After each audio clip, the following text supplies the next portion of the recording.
ณหมู่บ้านเล็กๆกลางท้องทุ่งปีนั้นเกิดภัยแล้งหนักกว่าที่เคยมีมาท้องฟ้าแห้งผากไร้ซึ่งเมฆฝนแผ่นดินแห้งแตกระแหงข้าวในนาต่างเหี่ยวเฉาและยืนต้นตายแหล่งน้ำตามธรรมชาติก็แห้งขอดจนชาวบ้านเดือดร้อนกันไปทั่วกรมทรัพยากรน้ำบาดาลได้รับแจ้งเรื่องจึงส่งเจ้าหน้าที่มาทำการขุดเจาะบ่อบาดาลให้กับพวกชาวบ้านหวังว่าจะช่วยบรรเทาความทุกข์ร้อนแต่เมื่อขุดลงไปเท่าไหร่ก็ยังไม่พบน้ำมีแต่ดินแห้งและหินแข็งทำให้ผู้คนนั้นเริ่มหมดความหวังผู้ใหญ่นี่ก็ขุดลงไปหลายเมตรแล้วก็ยังไม่เจอน้ำเลยดินที่นี่น่ะแห้งแข็งมากผมเกรงว่าอาจจะต้องยุติการขุดแล้วครับได้โปรดเถอะนะพ่อหนุ่มอย่าเพิ่งทิ้งกันไปเลยพวกฉันเดือดร้อนกันจริงๆฝนก็ไม่ตกน้ำก็ไม่มีผมเห็นใจนะผู้ใหญ่แต่ถึงขุดลึกไปกว่านี้น้ำก็ไม่มีเครื่องผมน่าจะพังเอาผู้ใหญ่บ้านได้ยินก็สิ้นหวังเพราะตั้งแต่ตนเกิดมาหมู่บ้านก็ไม่เคยเจอกับภัยแล้งเช่นนี้คงเหลือทางเดียวแล้วล่ะพ่อผู้ใหญ่ลองไปปรึกษาหลวงพ่อกลวยท่านดูเพื่อท่านจะมีทางแก้ไขชาวบ้านคนหนึ่งจึงเสนอทางออกที่ฟังดูแล้วค่อนข้างมืดมนเพราะขนาดเครื่องขุดเจาะน้ำบาดาลของทางการก็ยังขุดไม่เจอตาน้ำแล้วหลวงพ่อจะสามารถช่วยอะไรได้แต่ในเมื่อเป็นหนทางสุดท้ายผู้ใหญ่บ้านจึงให้คนไปตามหลวงพ่อกลวยมาช่วยตามที่ชาวบ้านต้องการ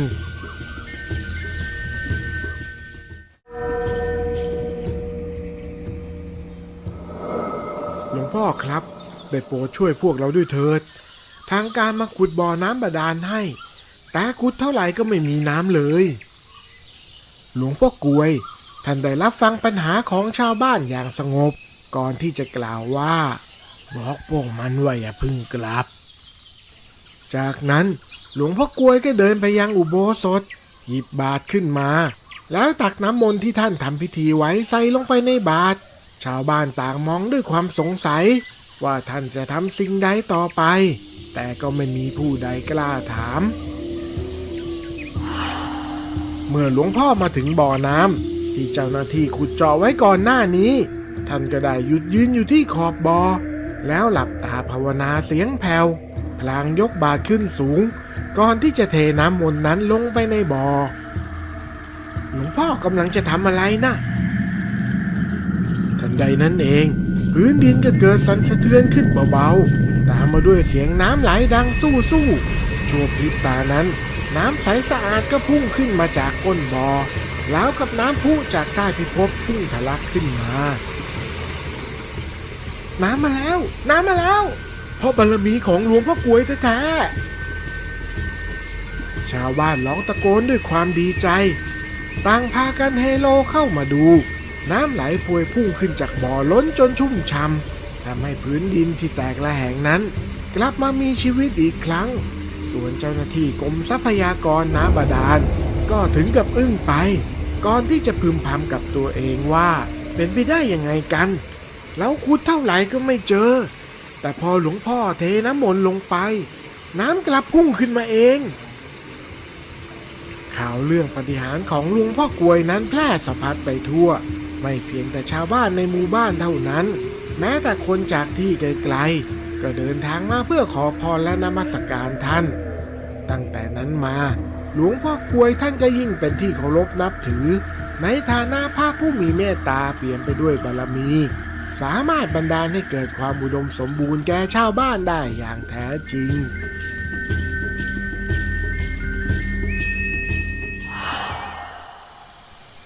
ในช่วงหนึ่ง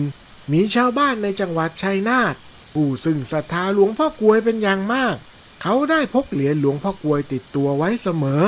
โดยเฉพาะเวลาเดินทางไกลหรือไปทำธุระที่เสี่ยงอันตรายวันหนึ่งขณะที่เขาเดินทางกลับบ้านในช่วงค่ำต้องผ่านทางลูกรังเปลี่ยวๆซึ่งเป็นเส้นทางที่ขึ้นชื่อได้ว่าชอบมีโจรดักปล้นฆ่าชิงทรัพย์บรรยากาศมันวังเวงพิกลรู้สึกใจคอไม่ดีเลยทันใดนั้นก็มีโจรคนหนึ่งกระโจนออกมาจากข้างทางในมือมันถือดาบยาวคมปราบไว้หนวดเคราลุงลังมันมองมาที่ชายคนนั้นด้วยดวงตาที่ดุดันแล้วกับเสือจ้องจะตะครุบเหยื่อส่งของมีค่ามาให้หมดไม่งั้นมึงตายด้วยความตกใจชายคนนั้นจึงกระโดดหนีไปข้างทางครั้นจะวิ่งต่อขากลับแข็งไม่ยอมขยับตามใจจึงได้แต่ก้มลงหมอบตัวสั่นอยู่ตรงนั้นมานึกขึ้นได้ว่าตนเองนั้นมีเหรียญของหลวงพ่อกลวยพกติดตัวอยู่จึงเอามือไหว้แล้วอธิษฐานกับเหรียญหลวงพ่อกลวยว่าหลวงพ่อครับช่วยลูกช้างด้วยชายผู้นั้นหมอบนิ่งตัวแข็งไม่กล้าขยับไปไหนขนาดลมหายใจก็แทบจะหยุดไปด้วยส่วนโจรนั้นก็ใช้ดาบยาวที่ถือมานั้นฟันไปตามพุ่มไม้เพราะแน่ใจว่ามันนั้นเห็นเหยื่อกระโดดหลบมาตรงแถวๆนี้แต่ไม่ว่าจะมองยังไงก็หาไม่เจอทั้งที่พุ่มไม้ก็ไม่ได้รกทึบจนสามารถที่จะซ่อนตัวได้เฮ้ยแปลกเว้ยมันไปไหนวะเห็นกระโดดหลบมาทางนี้แท้ๆแล้วโจรก็เดินผ่านจุดที่ชายคนนั้นซ่อนอยู่ในเมื่อทุกอย่างสงบลงชายคนนั้นก็ค่อยๆยืนขึ้นมาพร้อมกับความรู้สึกแปลกใจเป็นอย่างมากเพราะแทนที่โจรจะมองเห็นตนที่หมอบอยู่ตรงหน้าแท้ๆกลับกลายเป็นว่าโจรกลับมองไม่เห็นตนซะอย่างนั้นแล้วกับว่าตนนั้นหายตัวได้สาธุหลวงพ่อกลวยท่านศักดิ์สิทธิ์จริงๆ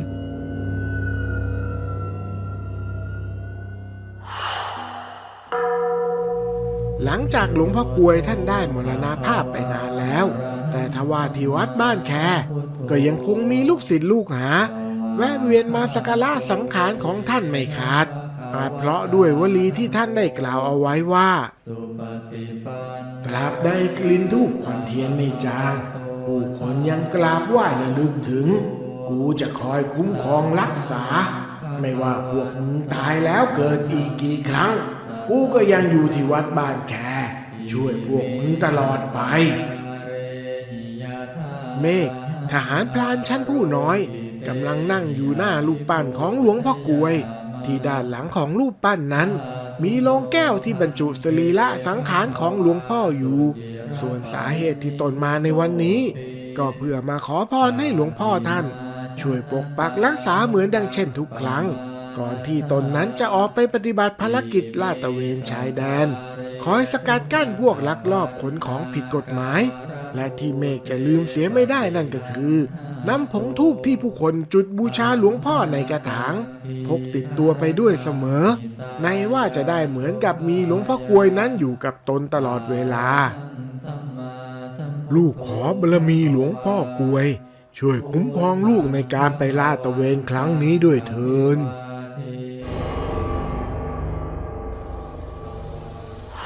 เมื่อเมฆเดินทางมาถึงชายแดนในเขตป่าก็ได้รับคำสั่งลาดตระเวนในทันทีครั้งนี้เขาไม่ได้ไปเพียงลำพังแต่มีเจ้ากองเป็นบัดดี้ร่วมภารกิจด้วยเห็นพระจันทร์และคิดถึงเมียที่บ้านว่าเมื่อไรถึงจะเปลี่ยนพัดสักทีวะเนี่ยอย่าบ่นไปเลยไอ้ก้องอาชีพแบบเราต้องเสียสละความสุขส่วนตัวเพื่อประเทศชาติใครอยู่ตรงนั้นน่ะพุ่มไม้สั่นไหวก่อนที่จะมีไฟสีเขียวขนาดใหญ่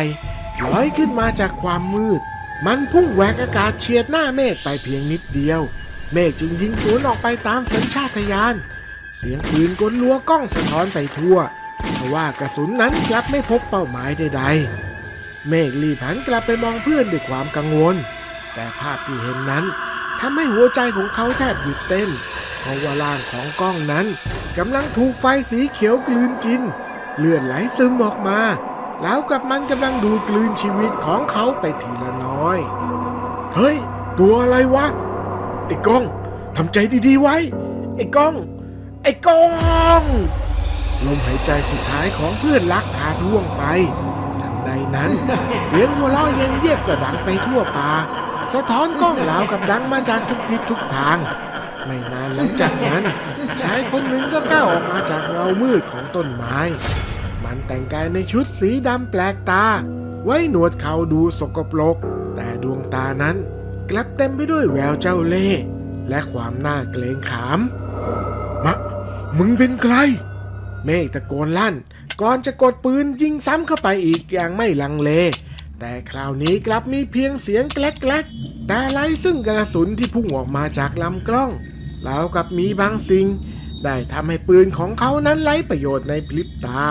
เมฆชะงักใจเต้นแรงด้วยความตื่นตระหนกเขากวาดตามองปืนของตนอย่างไม่เชื่อสายตากระสุนนั้นหมดอย่างนั้นหรือเป็นไปไม่ได้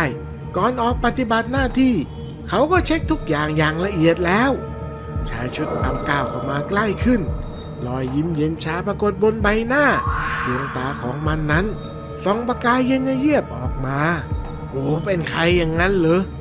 ประเดี๋ยวมึงก็จะได้รู้เองมึงทำอะไรกับปืนของกูเมฆตะโกนถามน้ำเสียงเต็มไปด้วยโทสะชายลึกลับหัวเราะเบาๆก่อนจะยกมือขึ้นขยับนิ้วเขียนอักขระเลขยันบนอากาศทันใดนั้นเมฆก็รู้สึกเหมือนกับอากาศรอบตัวนั้นหนักอึ้งขึ้นทันทีแขนขาของเขาเริ่มชาความกลัวแล่นผ่านสลังไปอย่างรวดเร็วไสยเวทเมฆพึมพำในใจเขาเคยได้ยินเรื่องนี้มาจากผู้เฒ่าผู้แก่แต่ก็ไม่คิดว่าจะได้เจอกับตนเองจริงๆอย่าถือโทษโกรธกันเลยนะเขาจ้างหมอผีแบบกูมาเพื่อเก็บพวกมึงแบบไม่ให้เหลือหลักฐานกูก็แค่ทำตามหน้าที่ก็ใครใช้พวกมึงขัดขวางการลักลอบขนยากันละวะ เมฆที่อับจนหนทางคิดแต่เพียงว่าต้องหนีรอดออกไปแจ้งข่าวเพื่อขอกำลังเสริมให้ได้เท่านั้นจึงผุดลุกขึ้นทิ้งสัมภาระทั้งหมดไว้ตรงนั้นแล้วก็วิ่งไปสุดแรงเกิด หนีเหรอลองดูว่าจะหนีวิชากูพ้นไหมกูขออัญเชิญผีทั้งหลายอันได้แก่เจ้าป่าช้าเจ้าแม่ป่าช้าจิเจลุนิเจตสิกังลูปังวิญญาณังขออัญเชิญผีตายโหงผีตายหาผีตายบนบกผีตกน้ำตายผีตายในทุ่งผีตายในท่าผีตายในป่าผีตายในเขาจงมารับใช้กูบัดเดียวนี้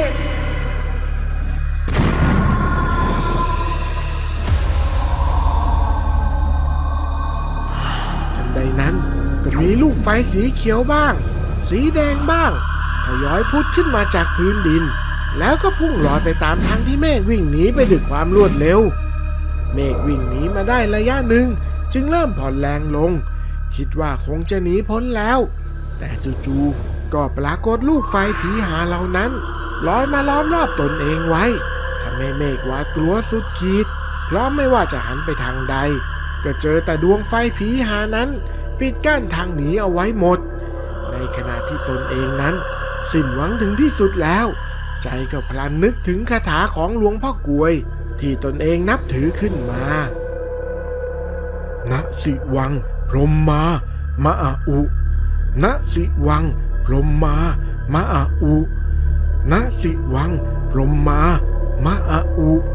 หลวงพ่อกวยช่วยลูกด้วยครับสิ้นคำบริกรรมของเมฆเรื่องอัศจรรย์ที่สุดในชีวิตของตนก็บังเกิดขึ้นเพราะด้านหลังของเมฆนั้นจู่ๆก็มีร่างของพระชรารูปหนึ่งปรากฏขึ้นรัศมีกายของท่านนั้นสว่างไสวจนทำให้ความกลัวในจิตใจของเมฆนั้นมันลายไปสิ้นเมฆจำได้สนิทใจเลยว่าพระชราที่ปรากฏตัวนั้นก็คือองค์หลวงพ่อกวยนั่นเองผีหาคุณใสอย่างนั้นหรือกล้ามารังแกลูกศิษย์กู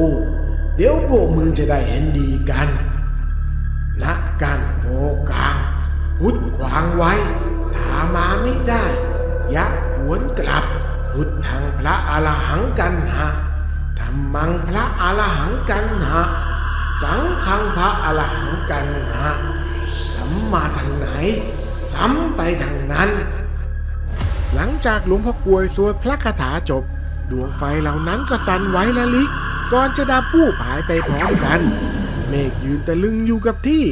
น้ำตาแห่งความปิติไหลลินอาบแก้มโดยไม่รู้ตัวเขาแทบไม่เชื่อสายตาตัวเองเลยว่าหลวงพ่อกลวยจะรักและเมตตาลูกศิษย์ถึงเพียงนี้คิดถึงกูก็บอกกูอยากเจออยากเห็นกูก็บอกทุกข์ร้อนอะไรบอกกูปรับทุกข์กับกูออกเสียงให้มันชัดเจนจะร้องไห้ต่อหน้าลูกกูก็ได้กูรับรู้ได้มึงโดนใครรังแกมาทนไม่ไหวก็บอกกูบอกว่าไอ้คนนั้นหรือนางคนนี้ทำกับผมรังแกผมทำกับหนูรังแกหนูไว้มากเกินจะทนคิดร้ายกับเราขอให้แพ้ภัยตัวเอง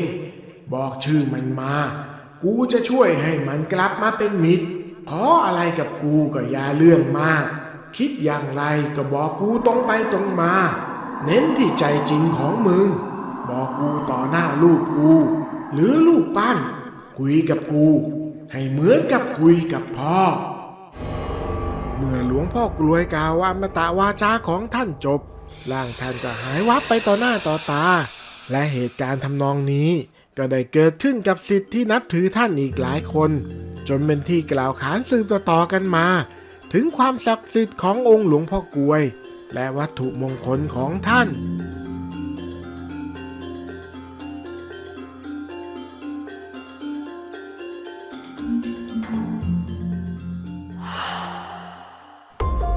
ท่ามกลางป่าลึกที่เงียบสงัดมีเพียงเสียงลมพัดแผ่วกับเงาจันทร์ที่ทอดตัวอยู่เหนือยอดไม้จู่ๆดวงไฟผีหาก็ปรากฏขึ้นจากความมืดก่อนจะค่อยๆล้อมรอบหมอผีชุดดำเอาไว้แล้วทันใดนั้นดวงไฟเหล่านั้นก็พุ่งเข้าใส่หมอผีพร้อมกันเสียงหวีดหวิวดังแทรกผ่านสายลมหมอผีพยายามดิ้นรนสุดชีวิตฝืนขยับตัวหนีแต่กลับถูกแรงมหาศาลบางอย่างกดทับเอาไว้ความหนาวเย็นเยือกแล่นผ่านผิวกายแล้วกับถูกพัฒนาการด้วยเงื้อมือของยมทูตหมอผีส่งเสียงร้องสั้นๆก่อนที่ร่างจะสุดหวบลงไปมือจิกพื้นดินแน่นและในที่สุดก็นอนแน่นิ่งอยู่ตรงนั้นท่ามกลางแสงจันทร์ที่ยังคงส่องสว่างแต่ไม่อาจให้ความรู้สึกใดๆแก่ผู้ล่วงลับได้อีกต่อไปแล้วเรื่องเล่าตำนานของพระรูปหนึ่งที่ไม่ว่าการเวลาจะผ่านไปนานเพียงใดชื่อของท่านก็ยังคงปรากฏอยู่ในเรื่องเล่าของพ่อแม่ครูบาอาจารย์เสมอนั่นก็คือหลวงปู่เทพโลกอุดรหรือหลวงปู่ใหญ่ท่านเป็นพระภิกษุในตำนานที่มีผู้กล่าวขานถึงมากมายโดยเชื่อกันว่าเป็นผู้ที่คอยแนะนำผู้ปฏิบัติธรรมมาตั้งแต่หลายยุคหลายสมัยตามตำนานที่เล่าขานกันหลายคนเชื่อว่าท่านเป็นพระอรหันต์ที่ยังไม่ดับขันท่านได้ใช้วิธีเจริญญาณและอิทธิบาท4ยืดอายุขัยของตนเพื่อช่วยเหลือพระพุทธศาสนามาจนถึงปัจจุบันภายในป่าลึกที่สายลมพัดโบกใบไม้แห้งให้ปลิวกระจายและแสงแดดลอดผ่านช่องว่างของกิ่งไม้สูงใหญ่ลงมาสู่พื้นดินใต้ป่าเขียวชอุ่มทุกสิ่งทุกอย่างในที่นี้ดูเหมือนจะเป็นของธรรมชาติที่สืบเนื่องกันมาแล้วนับร้อยปีท่ามกลางความเงียบสงบของธรรมชาติที่นี่ป่าแห่งนี้มีตำนานเล่าขานถึงพรานป่าผู้มีฝีมือโดดเด่นชื่อว่าพรานแสงที่ขึ้นชื่อว่ามีความสามารถในการล่าสัตว์ป่าที่ไม่เป็นสองรองใครพรานแสงมีลูกชายเพียงคนเดียวชื่อว่าบุญแต่ด้วยความโชคร้ายบุญต้องสูญเสียแม่ไปตั้งแต่ยังเป็นทารกดังนั้นพรานแสงจึงต้องเลี้ยงดูบุตรของตนเพียงลำพังโดยมีความหวังว่าเมื่อเจ้าบุญเติบโตขึ้นเขาจะกลายเป็นพรานป่าผู้ชำนาญไพรเหมือนกับตนเวลาออกไปล่าสัตว์แต่ละครั้งพรานแสงจึงให้บุญติดตามไปด้วยเสมอ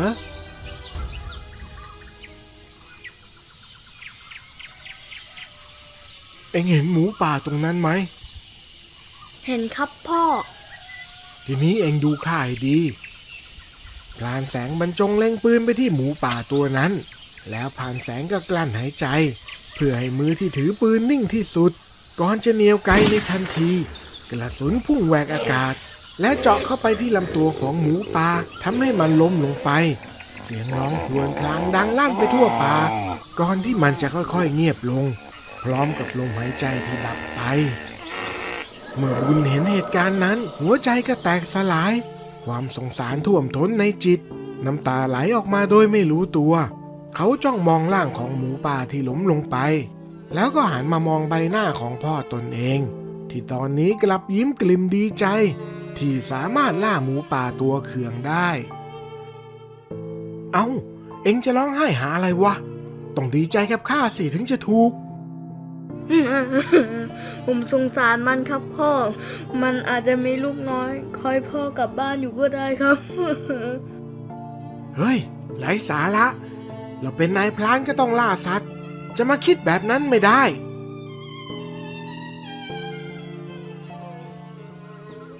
ในวันที่บุญโตเป็นหนุ่มบุญชอบที่จะเข้าป่าเป็นชีวิตจิตใจและมักจะอาศัยนอนห้างค้างแรมในป่ามากกว่าอยู่ที่บ้าน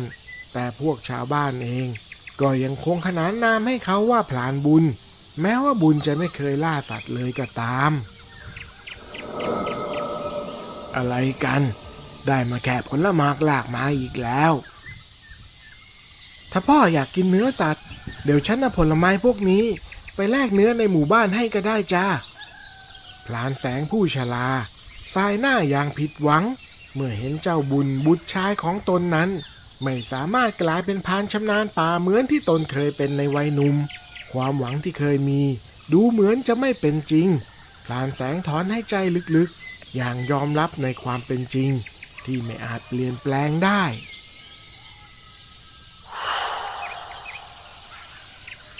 ภายในป่าเวลาโผล่เพล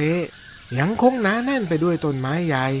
แสงแดดที่ลอดผ่านกิ่งไม้สูงใหญ่ลงมายังผืนดินเริ่มอ่อนแรงลงแทนที่มาด้วยความเงียบงันของรัตติการพลานบุญเลือกที่จะก่อกองไฟอยู่ใต้ต้นไม้ใหญ่นั้น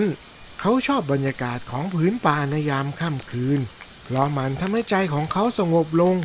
อย่างที่ไม่อาจหาคำอธิบายได้เลยไปไม่ไกลนักมีพระสงฆ์รูปหนึ่งปักกรดอยู่ในเงามืดทว่าภายในกรดกลับเรืองร้องสว่างไสว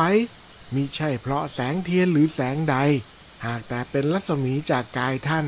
ที่แผ่กระจายออกมาอย่างน่าอัศจรรย์แล้วท่านก็ลืมตาขึ้นหันมามองทางทิศที่บุญนั่งผิงไฟอยู่ก่อนที่จะยิ้มออกมาด้วยความเมตตาพร้อมกับพูดขึ้นมาลอยๆเราเจอเพชรในตมแล้วหากทดสอบขัดเกลาอีกนิดหน่อยก็จะกลายเป็นเพชรเม็ดงามประดับไว้ในพระพุทธศาสนาจากนั้นท่านก็ลุกขึ้นยืนหลับตากำหนดจิตเข้าสมาธิแน่วแน่จนบังเกิดฤทธิ์อันสงบเย็นแล้วเนรมิตรูปกายใหม่กลายเป็นพรานหนุ่มวัยใกล้เคียงกับบุญก่อนที่จะย่างเท้าอย่างมั่นคง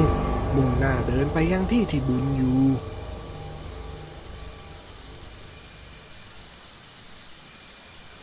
เสียงฟืนแตกดังขึ้นจากการถูกความร้อนของเปลวไฟกระทบกับส่วนที่ยังไม่แห้งสนิททำให้พลานบุญหลุดออกจากภวังค์อย่างรวดเร็วใจกลับมารู้สึกตัวอีกครั้งเมื่อเงยหน้าขึ้นไปเบื้องหน้าก็พบกับพลานหนุ่มร่างกำยำยืนอยู่ตรงนั้นแล้วขอโทษนะน้องชายข้าขอผิงไฟด้วยได้หรือไม่มัวแต่ล่าสัตว์จนลืมเวลาไปเลยมารู้ตัวอีกทีก็มืดค่ำแล้วเห็นแสงไฟของเองไกลๆก็เลยลองเดินเข้ามาปกติแล้วถ้าเจอกับคนแปลกหน้าในยามค่ำคืนกลางป่าลึกไม่ว่าใครจะต้องระแวงสงสัยก่อนเป็นเบื้องต้นแต่กลับผ่านบุญแล้วกลับยิ้มให้กับพรานหนุ่มด้วยความจริงใจไม่มีความหวาดระแวงสงสัยเลยแม้แต่น้อยอาจด้วยเพราะเขาสามารถสัมผัสได้ว่าชายคนนี้ไม่ได้น่ากลัวเหมือนกับรูปร่างหน้าตากลางป่ากลางไผ่เอ็งไม่กลัวคนแปลกหน้าเลยหรือวะกลัวสิแต่ไม่รู้ทำไมกับท่านพรานผมถึงไม่รู้สึกกลัวเลย ฮ่าฮ่าฮ่าเอ็งนี่มันใช้ได้นี่วะพลานหนุ่มหัวเราะอย่างชอบใจเมื่อเห็นพลานบุญผ่านบททดสอบแรกไปได้เพราะหากพลานบุญแสดงท่าทางรังเกียจแสดงว่าเขาไม่อาจสัมผัสถึงจิตที่ตนตั้งมั่นโดยเมตตาได้และพลานหนุ่มจะต้องเดินจากไปแทนทำให้การทดสอบนี้ก็จะเป็นอันสิ้นสุดลงระหว่างที่พลานหนุ่มกำลังนั่งสนทนากับพลานบุญจู่ๆก็มีเสียงร้องของลูกสุนัขป่าดังมาจากป่าใกล้ๆพลานบุญจึงรีบลุกขึ้นยืนแล้ววิ่งตามเสียงร้องนั้นไปอย่างรวดเร็วจนพบว่าลูกสุนัขป่าตัวน้อยติดอยู่ในบ่วงของกับดักนายพลานบุญรู้สึกสงสารจึงตัดสินใจช่วยเหลือเขาก้มลงอย่างระมัดระวังใช้มือคลายกับดักอย่างชำนาญ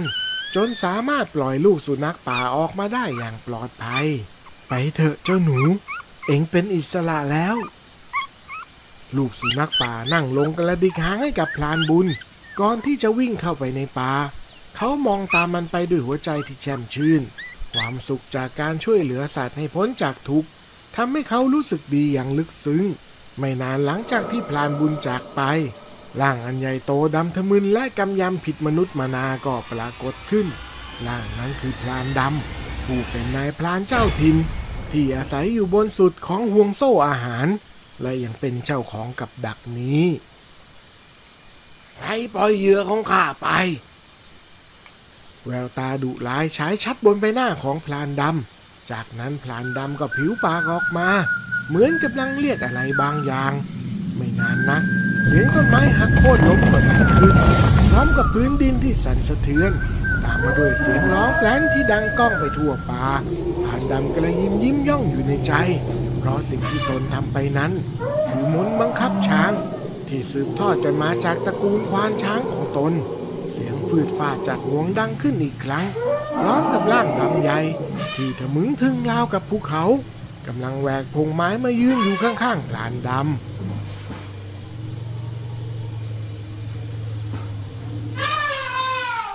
มึงจงไปตามหาคนที่ปล่อยเหยื่อของกู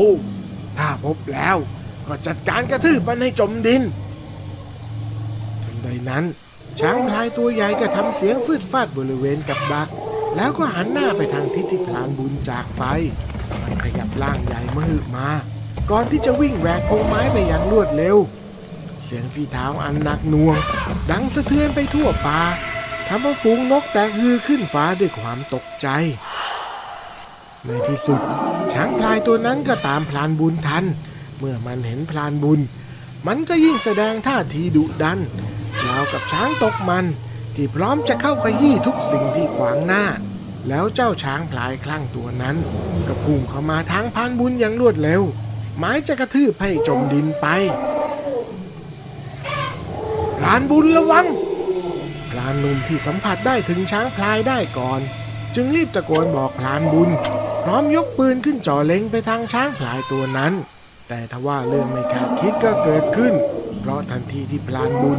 เห็นพลานหนุ่มกำลังจะเหนี่ยวไกก็รีบพุ่งเข้าไปปัดปืนนั้นทิ้งในทันทีพร้อมกับเอาตัวเข้ามาขวางหน้าพลานหนุ่มเอาไว้เจ้าทำอะไรน่ะอยากตายหรือไงปล่อยให้ข้ายิงมันท่านหนีไปเถอะต่อให้ข้าต้องตายข้าก็จะไม่ทำร้ายหรือยอมให้ใครมาทำร้ายมัน เอาละข้ามองไม่ผิดจริงๆเอ็งก็คือเพชรเม็ดงามดังที่ข้าคาดเอาไว้เอ็งผ่านการทดสอบแล้วทดสอบอะไรหรือท่านพลานหนุ่มไม่ตอบอะไรแต่กลับยื่นมือออกไปทางช้างพลายที่กำลังวิ่งเข้ามาเพียงไม่กี่วินาทีให้หลังช้างพลายก็ชะงักลงทันที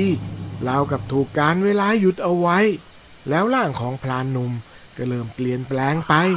กลายเป็นพระสงฆ์ชรารูปหนึ่งยืนอยู่ในท่าสำรวมทันใดนั้นช้างพลายตัวใหญ่ที่หยุดนิ่งอยู่ก็หมอบลงกับพื้นในทันทีความเกลี้ยวกล่อมและบ้าคลั่งหายไปในบัดดลแล้วหลวงปู่เทพโลกอุดรท่านก็เดินเข้าไปใกล้ช้างพลายมองไปที่มัน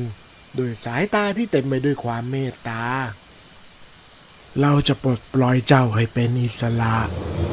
ด้วยพลังจากหลวงปู่เทพโลกอุดรมนต์ดำที่ครอบงำช้างพลาย เริ่มสลายไปอย่างช้าๆช้างยืนขึ้นจากการหมอบและเดินออกไปในป่าอย่างสงบส่วนพรานบุญก็ได้แต่ยืนมองภาพเหตุการณ์ด้วยความตกตะลึงท่านเป็นใครกันเราก็คือผู้ที่คอยชี้ทางสว่างให้กับสรรพสัตว์พ้นจากบ่วงทุกข์ทันใดนั้น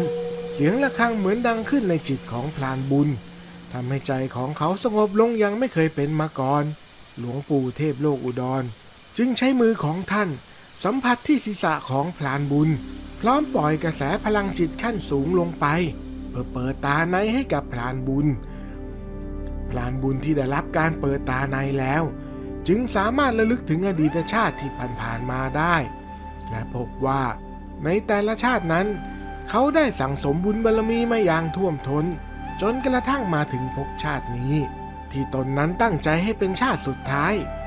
แล้วพรานบุญก็ก้มลงกราบหลวงปู่เทพโลกอุดรในฐานะอาจารย์สอนกรรมฐานสุดท้ายพรานบุญก็ไปกราบลาพ่อเพื่อขออุปสมบทและออกเดินทางเพื่อแสวงหามรรคาต่อไป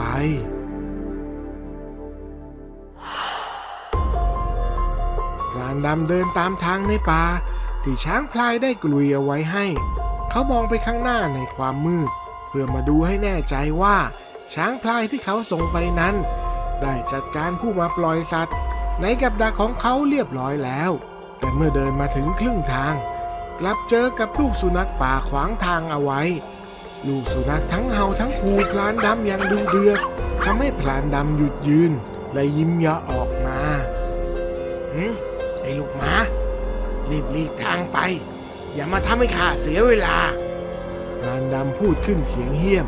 เขายืดตัวตรงแล้วก้าวไปข้างหน้าอย่างไม่เกรงกลัวแต่ลูกสุนัขป่าก็ใจกล้าไม่ถอยหนีพรานดำเลยแม้แต่น้อยไอ้ลูกหมาไร้ค่าสงสัยอยากกินตีนไก่พูดจบเขาก็เดินเข้าไปใกล้ลูกสุนัขป่าแล้วก็เตะมันออกไปอย่างไม่ใยดีลูกสุนัขป่าร้องเสียงดังแล้วพยายามจะลุกขึ้นมาทันใดนั้นจู่ๆป่าก็เงียบสนิทลงทันควันสัญชาตญาณของนายพรานบอกตนเองว่าอันตรายกำลังมาเยือนอย่างแน่นอน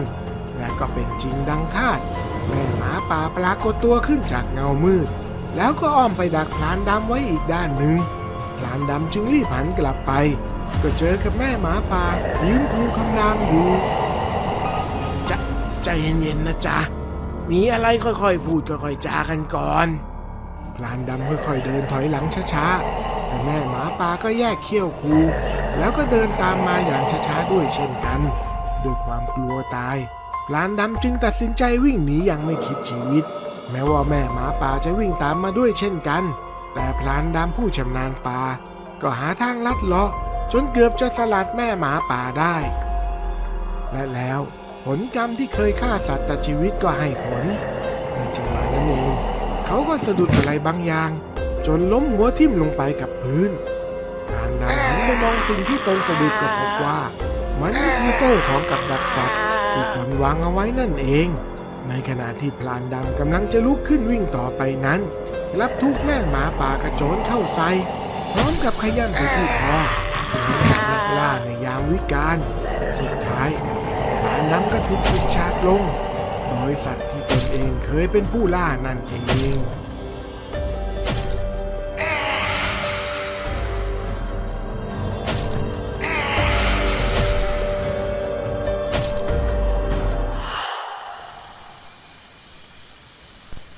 ยามพบค่ำในหมู่บ้านเล็กๆแห่งหนึ่ง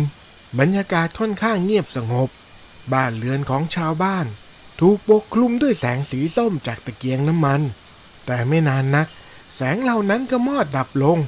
พร้อมกับน้ำมันในตะเกียงที่เหือดแห้งไปไม่ต่างอะไรกับทุกสรรพชีวิตที่ต้องดับลงไปเช่นเดียวกันแต่ทันทีที่แสงสลัวนั้นดับลงบริเวณเล้าไก่ของตาโยงกลับมีเงาร่างหนึ่งยืนทะมึนอยู่ทันใดนั้นก็มีเสียงใครร้องออกมาด้วยความตกใจ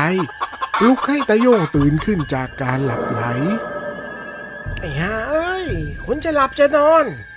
ตาโยงคว้าเอาปืนลูกซอง พร้อมกับถือตะเกียงเจ้าพายุออกมายืนอยู่ลานหน้าบ้านด้วยความงัวเงียสายตากระจ่องเขม็งไปที่บริเวณเล้าไก่ที่ตอนนี้เสียงได้เงียบลงไปแล้วแต่เมื่อตาโย่งเดินไปเห็นก็ถึงกับต้องมือไม้อ่อนขาสั่นพาบด้วยความกลัวเพราะสิ่งที่ตาโย่งเห็นนั้นก็คือร่างของคนที่กำลังนั่งแทะกินเศษไก่อยู่ปอบนั่นมันตะเปียนนี่นะปอบตะเปียนหันมาแสยยิ้มให้กับตาโย่งทันใดนั้นตาโย่งก็ซัดปืนลูกซองในมือออกไปด้วยความกลัวแต่ถึงแม้ว่าตาโย่งจะยิงออกไปด้วยความกลัวจึงไม่ได้เล็งให้ดีก่อนทว่าด้วยระยะเผาขนเช่นนี้ก็ไม่น่าที่จะพลาดเป้าไปได้แต่น่าจะเป็นเพราะอำนาจของอาคมอะไรบางอย่างจึงทำให้กระสุนของตาโย่งไม่โดนปอบตาเปลี่ยนเลยแม้แต่น้อยปืนไม่ได้ผลในคราวนี้ความกลัวของตาโย่งขึ้นไปอยู่บนจุดสูงสุดของสมองสวนทางกับใจที่ไหลไปอยู่ที่ตาตุ่มขาที่เคยแข็งแรงกลับก้าวไม่ออกเอาซะดื้อๆทันใดนั้นก็มีร่างของชายชราชุดขาวเดินเข้ามาอยู่ที่ด้านหลังของตาโย่งไม่ต้องกลัวมีข้าอยู่ที่นี่ไม่มีใครทำอะไรเจ้าได้ปอบตะเปลี่ยนเห็นชีปะขาวยืนอยู่ตรงหน้าก็ไม่รอช้ารีบพุ่งเข้าโจมตีทันทีแต่เพียงแค่แตะต้องร่างของชีปะขาวมันกลับถูกพลังบางอย่างพลักกระเด็นออกไปอย่างแรงเหมือนกับมีโล่บางๆถูกกางขึ้นป้องกันเอาไว้ชีปะขาวยืนนิ่งและท่องมนต์คาถาอย่างเงียบๆจากนั้นมีดโปร่งแสงเล่มหนึ่งก็ปรากฏขึ้นในอากาศคงมีดสะท้อนแสงไปทั่วก่อนที่ชีปะขาวจะเวียงมีดนั้นไปปักลงกลางตัวปอบตะเปลี่ยนผีปอบร้องออกมาด้วยความเจ็บปวดและสุดท้ายก็ต้องพ่ายแพ้ให้กับชีปะขาว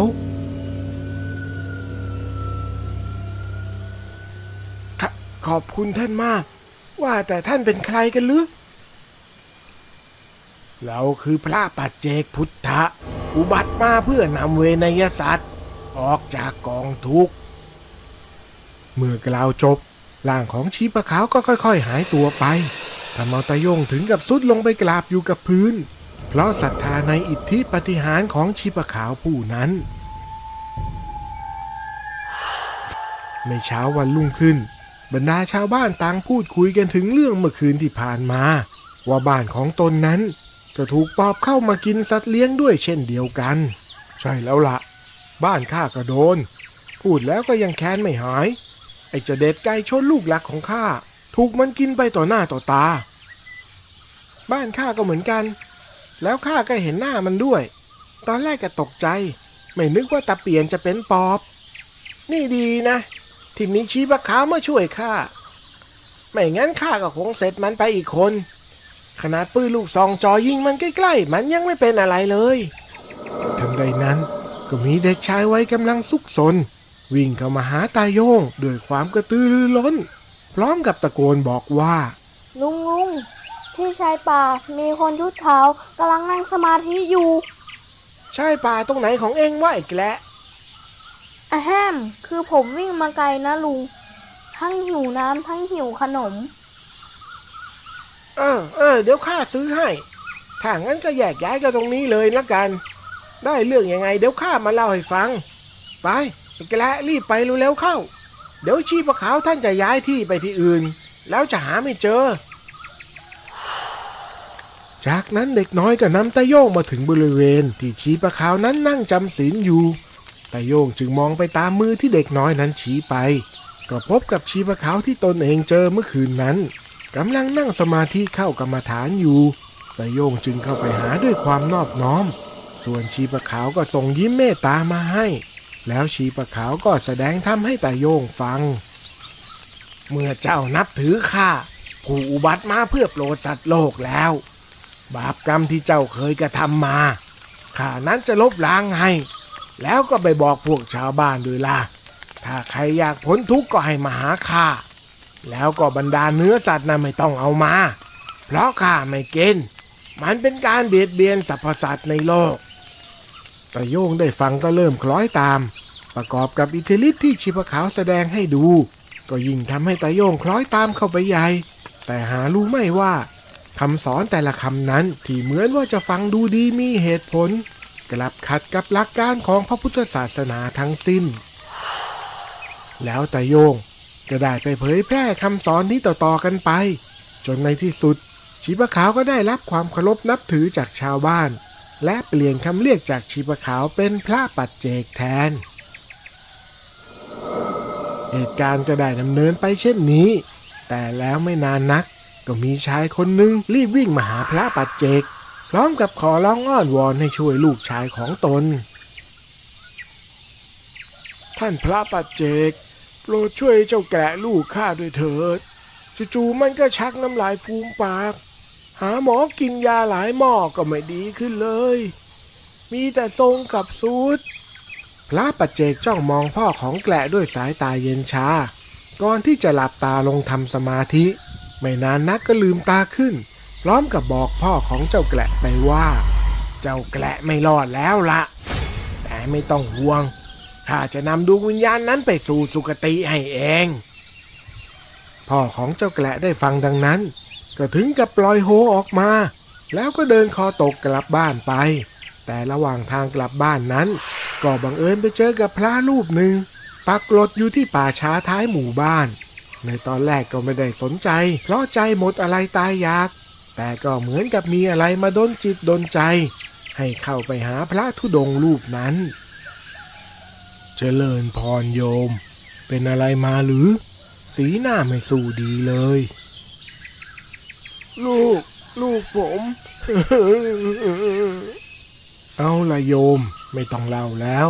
เอาพระนี่ไปแช่ในน้ำอธิษฐานขอบารมีพระโพธิสัตว์แล้วก็ให้ลูกโยมดื่มนะ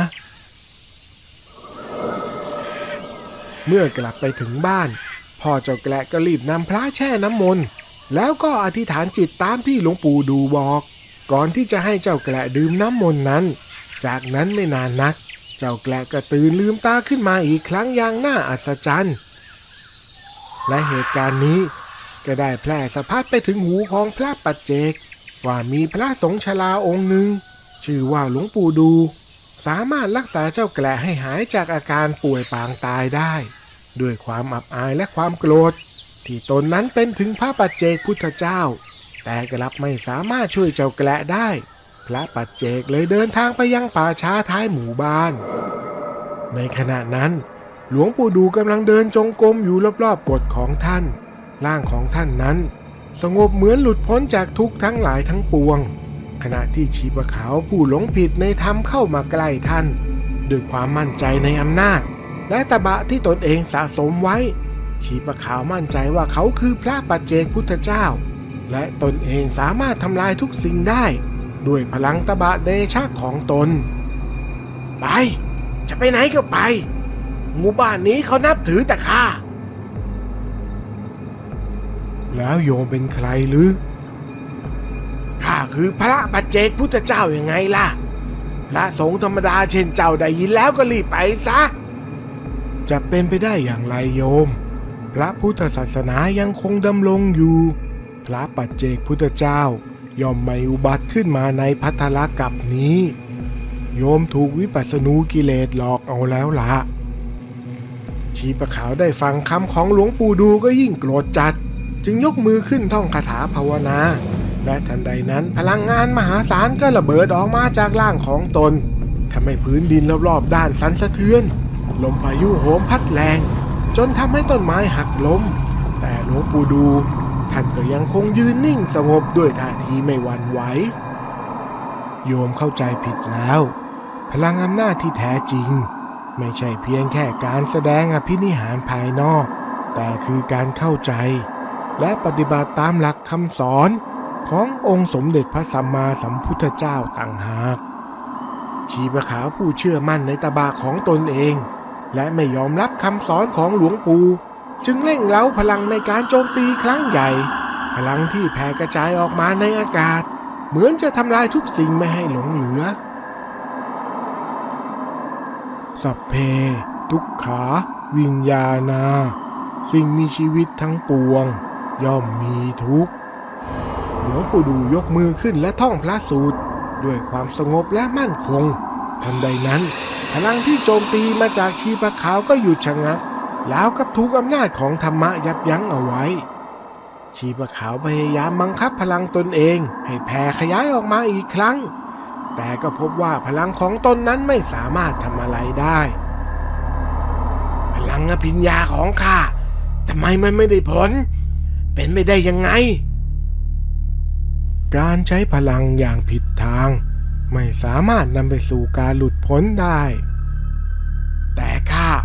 สามารถใช้ฤทธิ์ของข้าบันดาลให้ผู้คนที่หันมานับถือข้ามีความสุขได้ความทุกข์เป็นเครื่องมือในการฝึกฝนและการเรียนรู้โดยเราควรใช้ความทุกข์เป็นครูในการพัฒนาฝึกจิตแทนที่จะหลีกเลี่ยงหรือหนีจากมันความทุกข์จะทำให้เราเข้าใจธรรมะมากขึ้นและเรียนรู้ที่จะปล่อยวางในขณะที่หลวงปู่ดูกำลังเทศนาสั่งสอนชีปะขาวก็รู้สึกเหมือนกับพลังของตนเองกำลังหายไปทุกทีไม่มั่นคงเป็นนิรันดร์เหมือนกับเมื่อก่อนจนกระทั่งรู้สึกได้ถึงความอ่อนแอและความสิ้นหวังในจิตใจที่ผุดขึ้นมาอีกครั้งหนึ่ง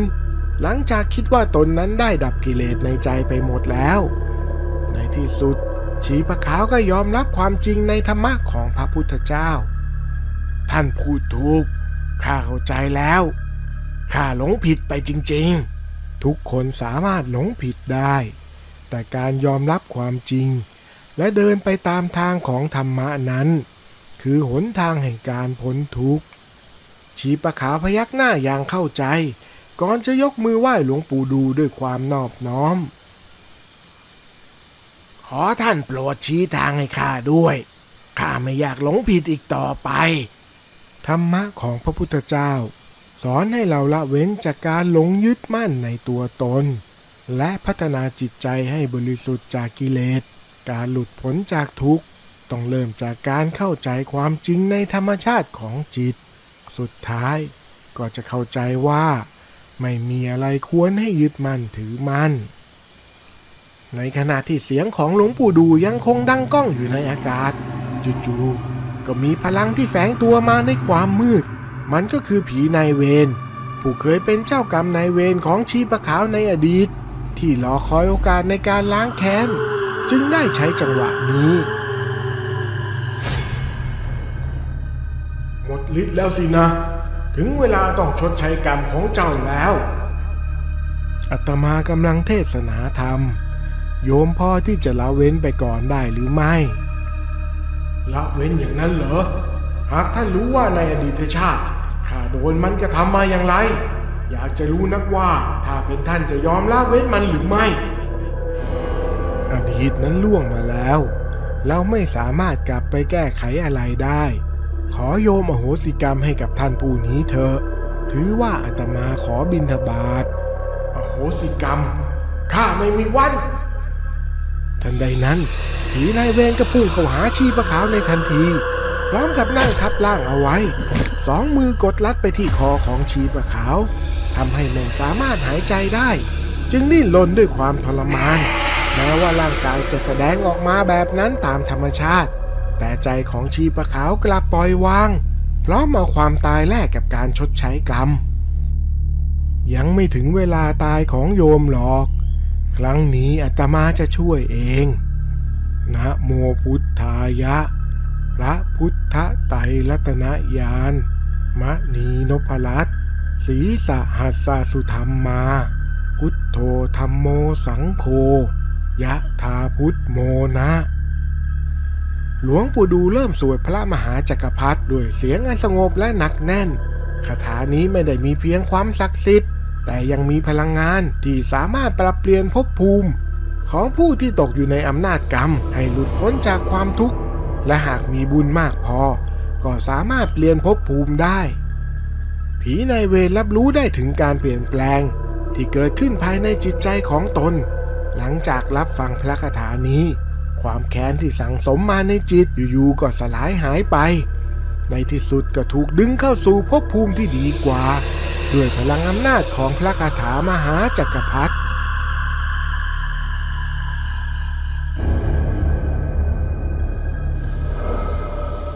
เอาละโยมหมดเคราะห์หมดโศกแล้วต ต่อไปก็ขอให้เจริญในธรรมเอาให้สิ้นภพสิ้นชาติกันในภพชาตินี้นะโยม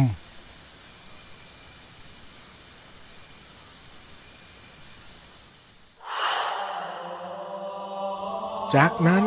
หลวงปู่ดูก็ออกจาริกแสวงบุญต่อไป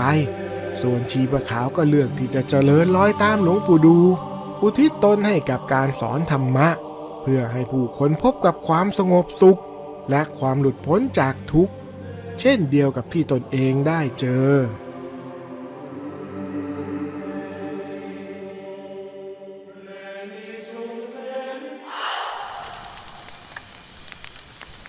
ในคืนนั้นเงียบสงบคืนหนึ่งณลานหินกว้างใต้ต้นไม้ใหญ่บริเวณถ้ำดอกคำอำเภอพร้าวจังหวัดเชียงใหม่หลวงปู่มั่นภูริทัตโตกำลังนั่งสมาธิสลับกับเดินจงกรมอยู่ในขณะนั้นท่านรู้ด้วยจิตของท่านเองว่าท่านได้บรรลุธรรมในขั้นพระอนาคามีแล้วหมดสิ้นทุกข์ทั้งหลายในรูปธรรมธาตุขันธ์แต่ยังคงมีเรื่องราวในนามธรรมที่ท่านต้องเผชิญซึ่งยังไม่อาจรู้ล่วงไปได้ในขณะนี้แม้ท่านจะหมดภาระจากการรับรู้ในรูปธรรมแต่การบรรลุนามธรรมนั้นกลับเป็นสิ่งที่ยากที่สุดเพราะมันทั้งฉลาดและสามารถหลบหลีกได้เป็นอย่างดีหากผู้บำเพ็ญเพียรขาดความเข้มแข็งในจิตใจก็อาจพ่ายแพ้ไปได้และการจะชนะมันได้นั้นก็เหมือนกับการต่อสู้กับมารที่ซ่อนอยู่ในจิตใจของตนเองทันใดนั้นในมโนจิตของท่านก็ผุดภาพของมารตนหนึ่งขึ้นมา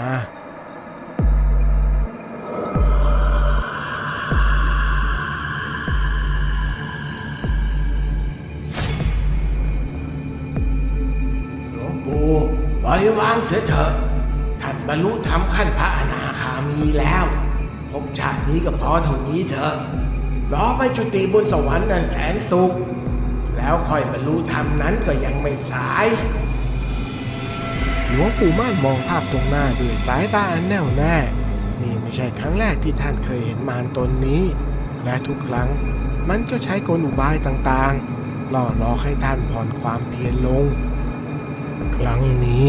เห็นทีอาตมาจะไม่ยอมท่านอีกต่อไปแล้วเมื่อมารตนนั้นได้ยินคำกล่าวของหลวงปู่มั่นก็ถึงกับบันดาลโทสะจึงแปลงกายเป็นยักษ์ตัวใหญ่ร่างกายสีแดงสดหน้าตาทะมึงทึงในทันทีมือใหญ่ของมันนั้นจับกระบองท่อนใหญ่ขึ้นมาแล้วก็ยกขึ้นฟาดลงกับพื้นอย่างแรงจนลานหินที่หน้าถ้ำสั่นสะเทือนแล้วกับว่าแผ่นดินกำลังจะถล่มลงมาพูดกันดีๆก็ไม่ฟังถ้างั้นก็ละสังขารไปเสียเถอะยักษ์มารข่มขู่คำรามพร้อมกับเอากระบองฟาดไปที่องค์หลวงปู่มั่น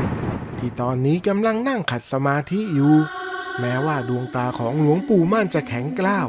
อันแสดงถึงความไม่ยอมแพ้แม้จะต้องตายก็ตามทีแต่ในใจท่านนั้นกลับเจริญมหาสติ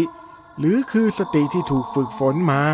จนกระทั่งเป็นอัตโนมัติไม่ว่ากิเลสอะไรก็ตามที่เกิดขึ้นก็จะถูกมหาสติตัวนี้รู้ทันจนกิเลสนั้นไม่อาจที่จะผุดขึ้นมาเป็นอารมณ์ได้ทำให้เหมือนกับมีแก้วใสบางๆครอบร่างของหลวงปู่เอาไว้กระบองยักษ์มารจึงไม่อาจทำอะไรหลวงปู่ได้แต่ทว่าแก้วใสนี้ก็เริ่มที่จะมีรอยร้าวแล้วด้วยเช่นกัน ดูสิว่าท่านจะทนได้อีกสักแค่ไหนยักษ์มารมันโจมตีไปที่ร่างของหลวงปู่ม่านแบบไม่มียั้งทำให้รอยร้าวของแก้วใสนั้นทำท่าที่จะปริแตกลงในตอนนี้พลังของมหาปัญญาก็บังเกิดขึ้นในจิตของหลวงปู่มั่นในความรู้สึกของท่านนั้นเหมือนกับจิตเดิมแท้ที่ถูกอวิชชาบดบังเอาไว้แหวกออกมาทำให้เกิดรัศมีธรรมแผ่กระจายออกมาจากกายท่านแสงที่ส่องออกมาจากกายท่านนั้นประดุจดังเวลากลางวันโลกธาตุสั่นสะเทือนเสียงของเทวบุตรเทวดาอินพรหมยมยักษ์ต่างกล่าวสาธุการขึ้นพร้อมกันเพราะต่างรับรู้ว่าศิษย์ของพระตถาคตอีกองค์หนึ่งได้บังเกิดขึ้นมาแล้วซึ่งนั่นก็คือเวลาที่หลวงปู่มั่นภูริทัตโตท่านบรรลุธรรมสูงสุดเป็นพระอรหันต์แล้วนั่นเอง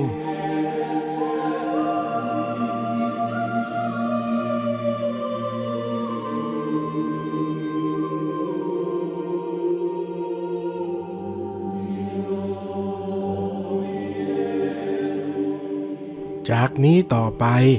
การเกิดของเราจะไม่มีอีกแล้ว ทุกอย่างของเรามันขาดสะบั้นลงไปหมดแล้ว พระอรหันต์ท่านสิ้นกิเลสเช่นไรเราก็สิ้นกิเลสเช่นนั้น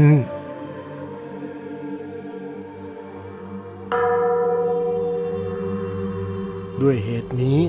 จึงทำให้หลวงปู่มั่นได้รับการยกย่องจากบรรดาลูกศิษย์และผู้ที่มีจิตศรัทธาในตัวท่านให้ท่านเป็นพระอาจารย์ใหญ่สายวัดป่าหรือพระอาจารย์ใหญ่แห่งวงกรรมฐานวัดป่าสืบมาจนถึงปัจจุบันนี้